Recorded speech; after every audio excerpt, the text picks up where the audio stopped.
host, ada presenter, ada moderator, nggak apa-apa dimulai.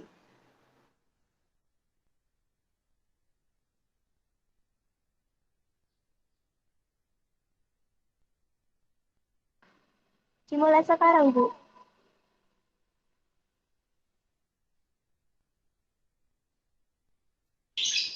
Ya, dimulai sekarang aja. Ya, Bu.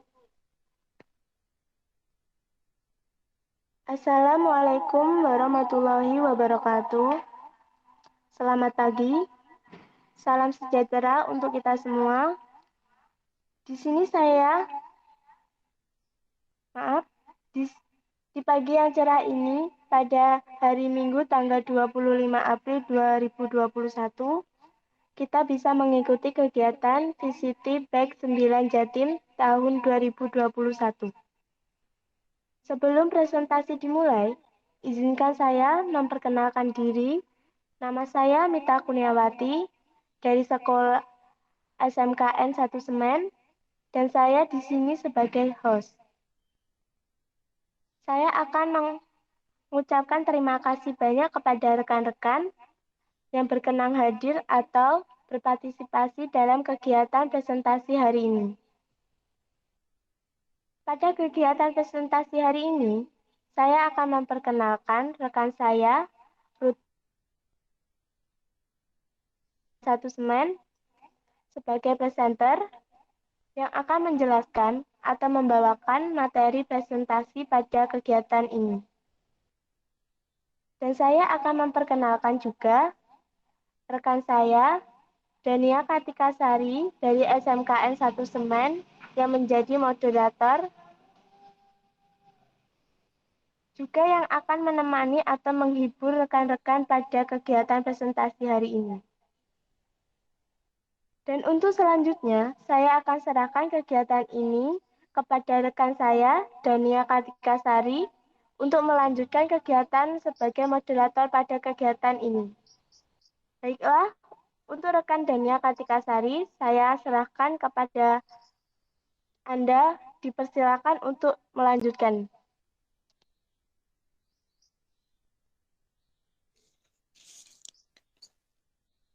Assalamualaikum warahmatullahi wabarakatuh. Baik, selamat pagi semua.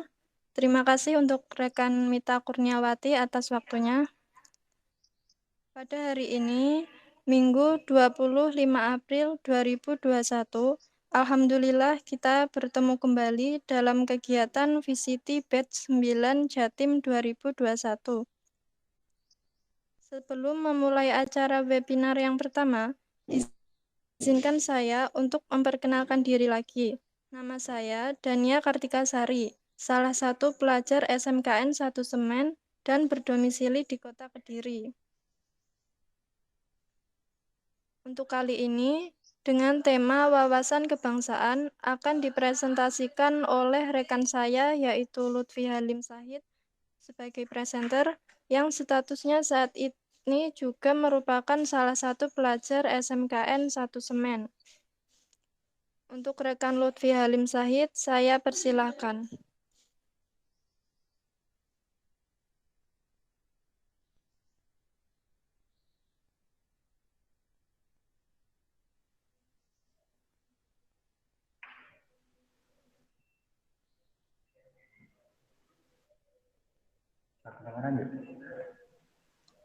Assalamualaikum warahmatullahi wabarakatuh. Assalamualaikum warahmatullahi wabarakatuh. Alhamdulillahirrahmanirrahim. Hari ini Minggu 25 April 2021. Kita bertemu lagi dengan VCT Batch 9 Jatim 2021. Nah, pagi hari ini saya akan mempresentasikan tema hari ini, yaitu wawasan kebangsaan. Nah, kepada Bapak Ibu, rekan-rekan, peserta VCT Batch 9 2021, dan sebelumnya saya akan memperkenalkan diri dulu. Nama saya Lutfi Halim Sahid. Status saya adalah pelajar, dan saya bersekolah di SMKN 1 Semen. Pengalaman saya dalam menjadi presenter ini ya seperti biasa di Pramuka, mulai dari penyampaian secara offline maupun online. Mungkin seperti itu perkenalan saya secara singkat, karena saya juga dibatasi waktu 30 menit. Jadi mungkin mari kita manfaatkan materi wawasan kebangsaan ini, dan apabila mungkin rekan-rekan dan Bapak Ibu mungkin kurang jelas, nanti bisa disampaikan. Baik, saya akan mulai. Kita akan sambil belajar bersama ini ya, wawasan kebangsaan.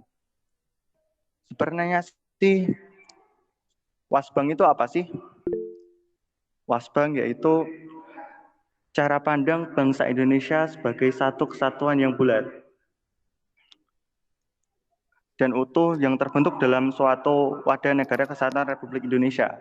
Nah, sebelum mengenal itu, kita harus tahu fakta di lapangan yang ditunjukkan sekarang itu apa aja. Nah, yang pertama, kaum muda di era globalisasi kurang menunjukkan daya juang dan semangat untuk maju, sehingga bakat dan minat mereka sulit terdeteksi. Nah, ini apa yang kita rasakan dari sekarang ini. Apakah teman-teman juga merasakan maupun juga melakukan? Nah, ini pertanyaan untuk kita. Nomor 2, remaja-remaja kurang mengetahui tentang apa pentingnya wawasan kebangsaan, sehingga tingkat perilaku sara dan rasisme tinggi di kalangan anak muda sekarang. Nah, sekarang kan sudah eranya globalisasi ya, sosmed sudah semakin pesat, dan kita bisa mendapatkan informasi dari mana saja dan kapan saja. Namun dengan majunya teknologi, malah dibarengi juga dengan munculnya oknum-oknum yang menyalahgunakan, seperti perilaku sara dan rasisme. Lalu selanjutnya adalah nomor 3, tingkat pola pikir dan kedewasaan remaja tentang menyikapi keberagaman yang ada menjadi terhambat karena keterbatasan di masa pandemi ini. Nah, mengapa kok pola pikir dan kedewasaan remaja terhambat? Mereka kurang pengalaman di luar, yakni berbicara, lalu berkenalan dengan orang yang baru, sehingga mereka tidak tahu apa yang harus melakukan pertama. Ketika mereka bertanya kepada orang tua mereka malah menjadi terlihat manja, dan akhirnya tidak bisa mandiri. Lalu, apa yang harus kita lakukan sekarang? Nah, yang pertama, aktif dalam berbagai kegiatan yang ada di masa sekarang. Banyak kan kegiatan online yang ada sekarang, contohnya lomba-lomba, maupun kegiatan yang bermanfaat untuk kaum muda. Nah, contohnya VCT tahun 2021 ini, yang gelombang ke-9. Yang nomor 2, cari teman sebanyak-banyaknya, terutama teman online luar daerah, bahkan luar negeri. Nah, rekan-rekan, janganlah malu kalian untuk bercengkrama, maupun dalam bersosmed itu kalian berkenalan dengan orang di luar negara. Nah, itu pasti banyak ilmu juga yang bisa kita dapat dan bisa kita bagi. Selanjutnya, cari sesuatu yang baru tentang teman yang kamu dapat. Nah, di sini misalnya adalah kalian kenal dengan seorang yang bermarga Batak. Nah, di sana itu ada apa aja sih? Dari budaya waktu kecil, semisal harus di kurungan ayam waktu bayi. Nah, itu kan fakta unik yang kita bisa tahu dengan berkenalan dengan teman yang luar daerah. Jadi bukan hanya ilmu yang begitu-begitu saja, kita kenalan dengan tetangga kita, satu komplek kita, tapi beranilah berkenalan dengan orang di luar sana. Nomor 4, perdalam pengetahuanmu tentang wawasan kebangsaan. Nah, ini yang akan kita highlight pada kesempatan kali ini. Mengenal wawasan kebangsaan. Wawasan kebangsaan Indonesia adalah cara pandang bangsa Indonesia sebagai satu kesatuan yang utuh, yang terbentuk dalam suatu wadah Negara Kesatuan Republik Indonesia, yang mengutamakan kesatuan dan persatuan wilayah dalam penyelenggaraan kehidupan bermasyarakat, berbangsa, dan bernegara. Nah, kita analisis sekali lagi ya. Cara pada bangsa Indonesia sebagai satu kesatuan yang utuh. Nah, ini adalah apa? Ini merupakan mindset atau pola pemikiran yang harus kita tanamkan pada anak muda. Maknanya, keberagaman itu adalah sesuatu yang harus bisa menggabungkan kita. Artinya bukan malah memecah belah, tapi mengingat keadaan sekarang, tentunya tidak menjadi halangan untuk kita menyebarkan ilmu yang positif. Lalu selanjutnya, upaya yang dilakukan untuk mewujudkan wawasan kebangsaan adalah bela negara. Nah, teman-teman dalam mendengar kata bela negara ini, pasti yang muncul di benak kalian adalah bapak-bapak TNI, Polri, pokoknya yang berhubungan dengan ketahanan dan keamanan. Nah, bela negara artinya memang melindungi, tapi juga melindungi itu dalam banyak hal. Nah, kita akan bahas. Bela negara adalah tekad, sikap, dan perilaku, serta tindakan warga negara untuk memelihara keutuhan NKRI. Tapi tolong ditanda kutipi dengan berdasarkan Pancasila dan Undang-Undang Dasar 45 dan rela berkorban dalam menjamin kelangsungan hidup berbangsa dan bernegara. Nah, kita analisis dari awal lagi. Bela negara adalah tekad. Tekad itu apa sih? Sekarang dalam tekad itu adalah kesadaran diri. Kesadaran diri bahwa kita itu harus rela berkorban, dan kita ada kecintaan terhadap negara. Nah, kalau kita tidak cinta terhadap negara kita, bagaimana kita bisa membela negara? Betul demikian rekan-rekan dan Bapak Ibu. Lalu selanjutnya, tekad sudah terbentuk, lalu yang perlu ditonjolkan adalah sikap dan perilaku. Nah, seseorang jika sudah ada pemikiran yang dewasa atau mindsetnya sudah ditanamkan seperti itu, nah saya ada contoh nih. Semisal ada orang Kalimantan, nah di sana sedang memposting sebuah foto di Facebook dengan kalimat, teman-teman tolong bantu saya, ini foto apa ya? Dan foto yang dilampirkan adalah foto sebuah pisang. Lalu datanglah seseorang bermarga Jawa. Jawa di sini adalah Jawa Timur ya. Nah, beliau berkomentar, "Wih gedang mas." Yang arti bahasa Indonesianya adalah, "Itu buah pisang bang." Lalu datanglah seorang bermarga Sunda, tepatnya Jawa Barat dan sekitarnya, membalas jawaban orang Jawa tersebut dengan sebuah foto pepaya dan kalimat yang arti bahasa Indonesianya adalah, pepaya itu, maaf, pisang itu pepaya mas. Wah. Nah sekarang bagaimana tanggapan orang Jawa tersebut dalam menyikapi keberagaman yang ada, yang ditunjukkan oleh bangsa Indonesia? Nah, itu kan teman-teman kita juga di luar suku, beda suku maksudnya. Kalau orang Jawa tersebut sudah ada pemikiran yang dewasa tentang bela negara, itu malah bisa mempersatukan kita, sehingga kita menjadi kuat, maka balasan yang paling tepat adalah, wow, ternyata beragam sekali dan banyak sekali keunikan dalam bahasa lain. Aku juga baru tahu. Salam ya mas, saya dari Jawa Timur. Nah, Kalau orang sudah dipancing dengan kata-kata hangat seperti itu, pasti orang yang disahut seperti itu akan menjawab dengan segan juga. Nah,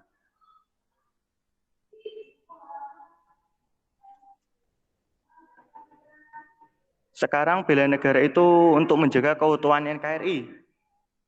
Nah, siapa yang seharusnya membela negara? Nah, upaya yang kita lakukan dalam bela negara adalah sikap dan perilaku warga negara yang dijiwai kecintaannya kepada NKRI berdasarkan Pancasila dan Undang-Undang Dasar 45 dalam menjamin kelangsungan hidup bangsa dan negara. Nah, ini kan tadi ada kecintaannya, yang dijiwai kecintaannya kepada NKRI. Semua itu dalam bentuk apa saja? Dalam menjamin kelangsungan hidup bangsa dan negara. Jadi tidak melulu saja tentang ketahanan dan keamanan negara, itu yang dimaksud bela negara. Tapi juga menjamin kelangsungan hidup bangsa. Seperti contoh yang bisa kita lihat sehari-hari, mungkin rekan-rekan ada yang sudah tahu dan ada yang baru tahu. Tapi bertani itu juga termasuk bela negara loh. Nah, kenapa kok bisa dikategorikan bela negara? Karena jika tidak ada bapak petani, kita tidak ada penghasilan beras dari dalam negeri, akhirnya kita akan impor-impor terus, dan akhirnya orang-orang dari luar sana pasti menjual beras ke Indonesia terus. Dan bapak petani juga berperan penting dalam pembangunan bangsa. Nah, selanjutnya, upaya bela negara bukanlah hanya tanggung jawab TNI atau urusan ketahanan dan keamanan semata, tapi menjadi tanggung jawab segenap warga negara dalam berbagai aspek kehidupan bangsa. Nah, selanjutnya, siapa yang harus membela negara? Jawabnya adalah seluruh warga Indonesia.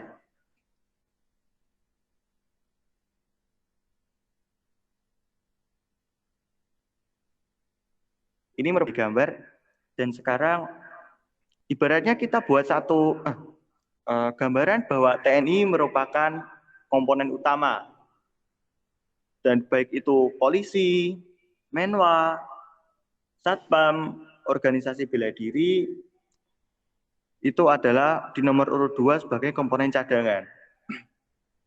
Nah, sekarang ada satu lagi komponen yang perlu kita ketahui di dalam komponen pertahanan negara, yaitu semua warga negara atau individu, baik organisasi masyarakat, contoh seperti lembaga swadaya masyarakat, sumber daya alam maupun sumber daya buatan, dan sarana prasarana nasional yang ada. Nah, ini saling mendukung daripada melaksanakan pertahanan negara ketika mungkin ada suatu darurat. Nah, contohnya ketika pertahanan depan atau TNI ini sebagai komponen utama tidak kuat, komponen cadangan harus masuk begitu juga. Komponen cadangan harus masuk. Begitu juga komponen pendukung. Ini adalah untuk mendukung baik secara logistiknya, baik sarana dan prasarananya. Nah, maka itulah pengaturan atau sistem dari pada komponen pertahanan negara. Nah, sekarang ada pertanyaan. Mengapa kok negara harus dibela? Kadang-kadang orang bertanya seperti itu dan merupakan satu pertanyaan yang lucu. Nah, kita harus tahu, negara kita ini waktu penjajahan dulu seperti tidak ada. Dan tidak ada mempunyai suatu kejelasan. Apalagi kita ini negara kepulauan. Susah untuk dipersatukan pada saat itu. Tapi dengan adanya Pancasila, semua warga negara kesatuan Republik Indonesia ini bisa bersatu. Kita bayangkan saja, zaman dulu tanpa HP, tanpa email, para pemuda dapat mempersatukan kekuatan dari pulau-pulau. Pulau Kalimantan, Pulau Jawa, Pulau Papua, Maluku, Bali. Nah, mungkin kalau kita pikir-pikir dari pulau ke pulau sangat jauh-jauh. Mungkin mereka naik perahu. Dan apa yang bisa mereka buktikan kalau itu bermanfaat? Nah, buktinya adalah kemerdekaan ini yang kita bisa rasakan sampai sekarang. Jadi jawaban yang paling tepat adalah tanya dirimu sendiri. Kenapa negara ini harus dibela? Dibela artinya merupakan melindungi dari segala ancaman dan gangguan dari pihak-pihak luar maupun dari pihak dalam, dari diri sendiri. Sebenarnya saat ini untuk zaman-zaman sekarang ini kita dapat merasakan seperti apa sih ancaman-ancaman yang ada kalau mungkin kita ngikuti zaman saat ini ya. Bagaimana hoax yang selalu dicekoki pada bangsa ini. Baik dari kita sendiri, orang lain yang tanpa kita filter, akhirnya membuat kita berpikiran negatif. Inilah salah satu juga cara untuk menghancurkan negara kita. Kita harus waspada. Dengan perkembangan teknologi ini, kita dapat mendapat segala info dan teknologi, dan perlu kita saring terlebih dahulu. Jangan mudah kita diprovokasi. Jadi bijaklah menanggapi segala sesuatu yang ada. Jadi di dalam hal ini, kita juga harus perlu mewujudkan persamaan persepsi tentang ancaman bagi semua komponen masyarakat. Jadi sekarang apa? Daftarkan dirimu sebagai motor di dalam mewujudkan keamanan keutuhan NKRI ini. Nah, teman-teman, mungkin ini yang bisa saya sampaikan. Jika ada tutur kata atau penjelasan yang kurang jelas, bisa ditanyakan di akhir acara. Nah,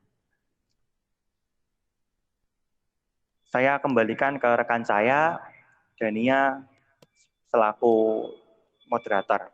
Terima kasih.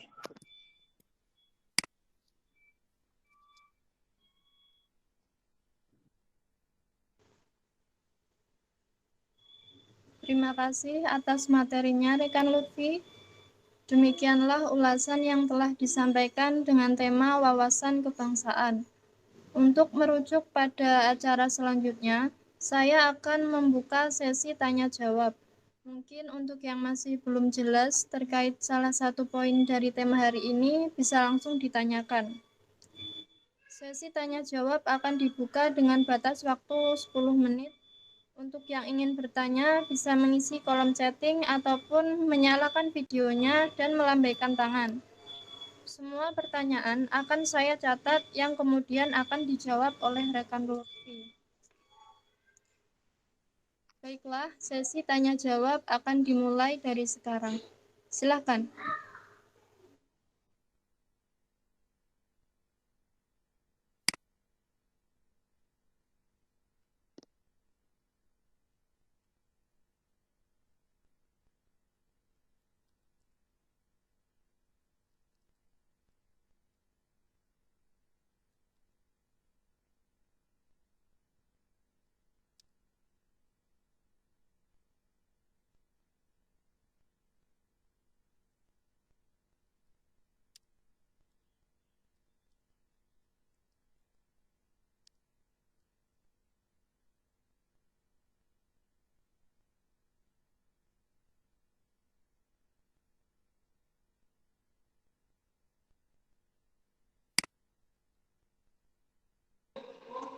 Teman-teman, sambil menunggu pertanyaan, harap diisi presensinya.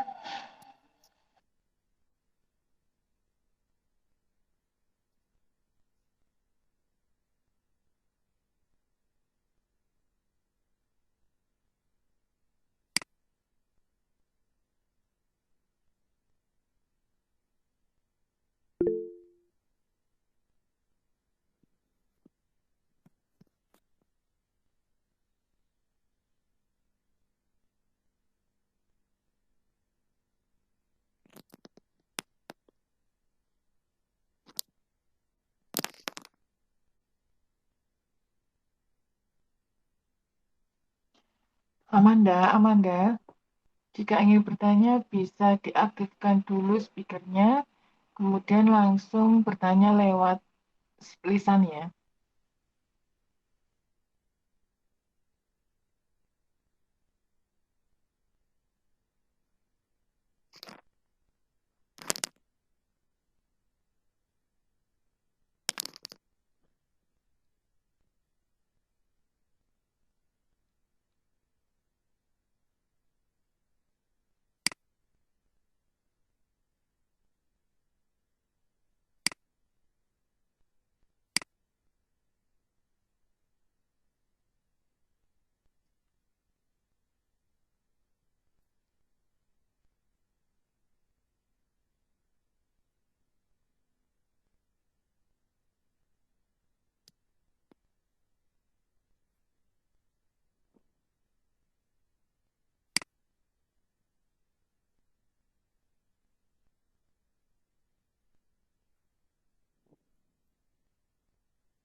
Moderator Dania, bisa dilihat chatnya ada pertanyaan dari Amanda.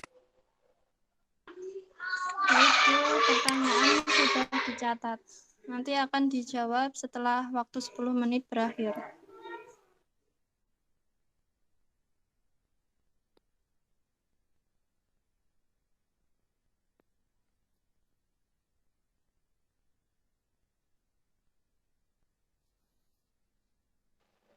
Oke, kalau gitu ini saya langsung bertanya ya secara live. Saya juga pertanyaan eh, dari pemaparan Lutfi Halim tentang wawasan kebangsaan,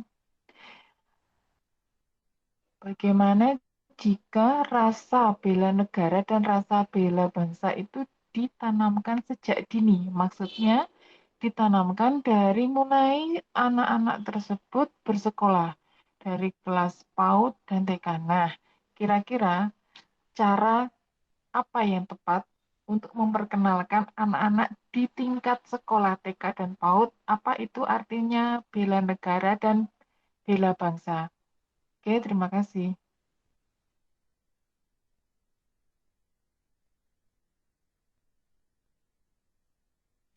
Baik, Ibu, terima kasih. Pertanyaan sudah dicatat.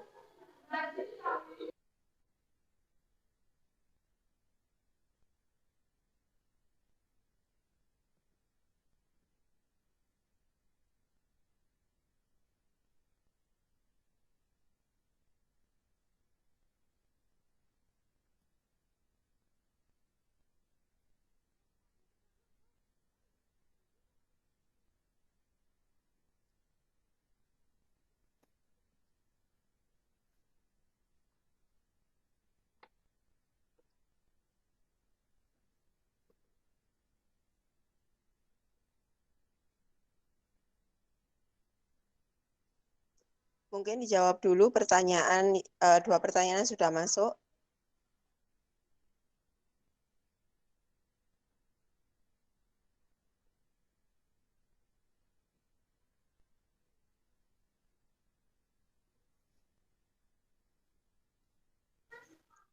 Pertanyaan akan dijawab usai waktu bertanya telah habis. Terima kasih.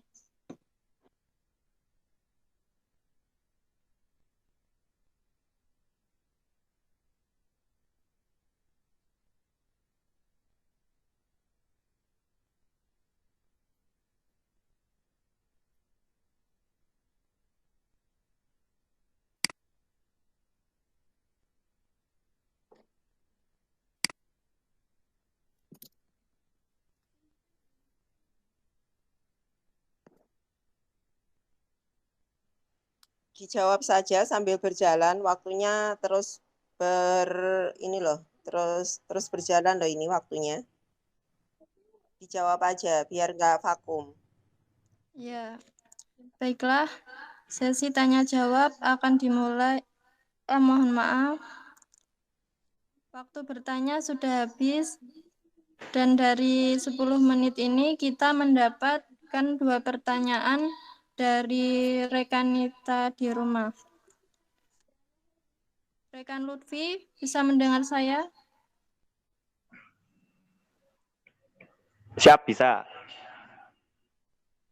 Saya akan membacakan pertanyaannya. Mohon disimak yang kemudian bisa langsung dijawab setelah saya mempersilahkan. Ya, bisa langsung.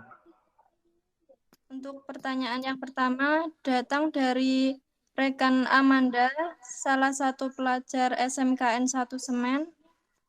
Pertanyaannya adalah, upaya bela negara apa saja? Mungkin maksudnya adalah berupa seperti apa bela negara itu. Oh, iya. Nah, ini sekalian saya jawab, sekalian kita sambil belajar juga ya. Nah, jadi mungkin yang bisa saya tangkap tadi dari pertanyaan rekan Amanda adalah upaya bela negara dalam hal apa saja. Contohnya dalam hal menjadi warga negara, menjadi guru, menjadi siswa. Nah, dalam hal ini bisa banyak ya. Jadi upaya bela negara itu seperti yang saya jelaskan di awal, bukan hanya berpaku pada ketahanan dan keamanan, tapi juga digarisbawahi menjamin kelangsungan hidup bangsa. Nah, bangsa itu biar nggak mati itu bagaimana kita caranya untuk menghidupkan? Yaitu dengan cara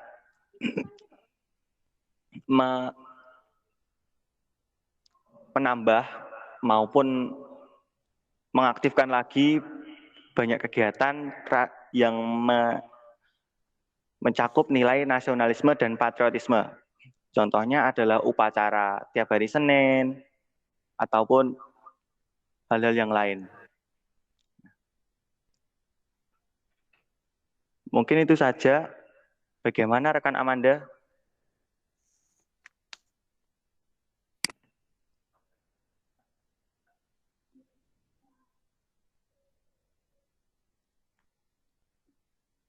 Saya kembalikan ke moderator.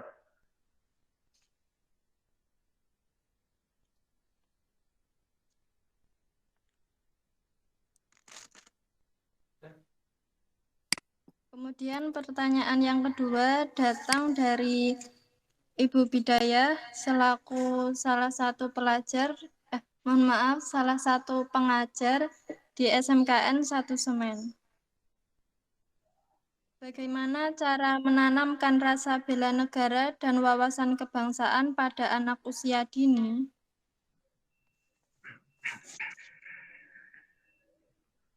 Nah, terima kasih kepada Bu Bidayah telah bertanya. Pertanyaannya sangat bagus sekali. Pertahanan bukan hanya angkat senjata, tapi Anda sebagai guru yang berfungsi sebagai pendidik bisa disebut juga sebagai benteng pertahanan. Sebab sebagai pendidik di tingkat yang paling rendah, yaitu guru TK, merupakan ujung tombak timbulnya sikap yang membangun rasa bela negara mereka pada usia dini.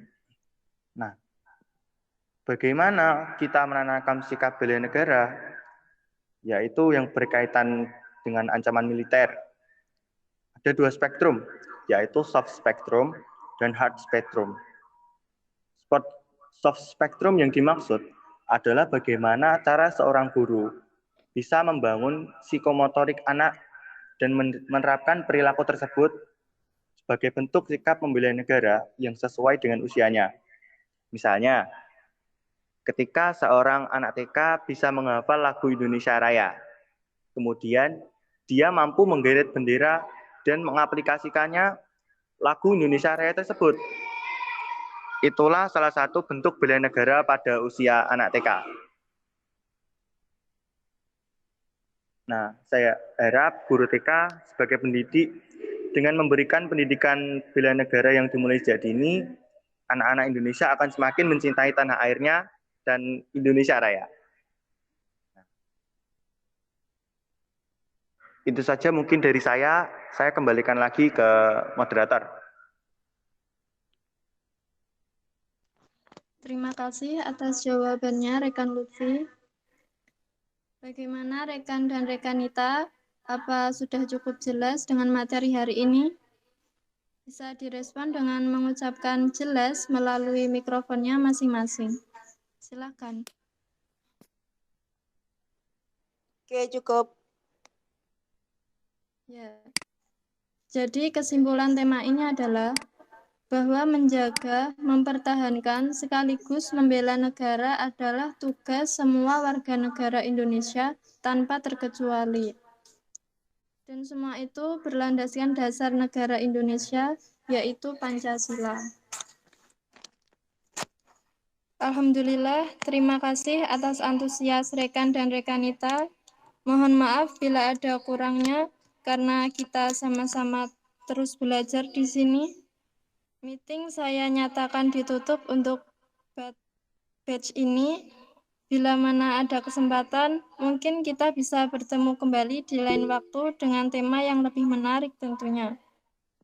Terima kasih. Wassalamualaikum warahmatullahi wabarakatuh.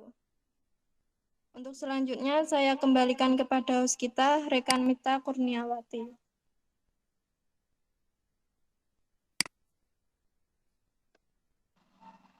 Baik, terima kasih untuk rekan saya Denia Kartikasari.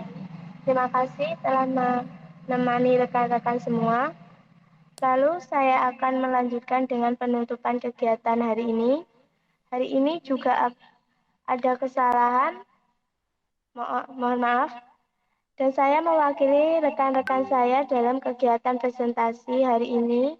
Jika ada kesalahan dalam pengucapan, saya dan rekan-rekan saya mohon maaf yang sebesar-besar.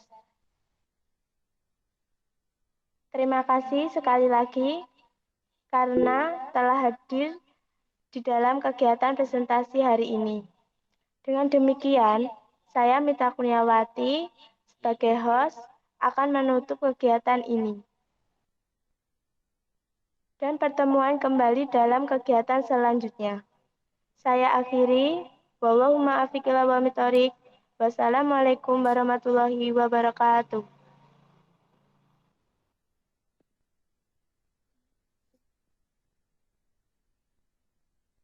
Waalaikumsalam warahmatullahi wabarakatuh.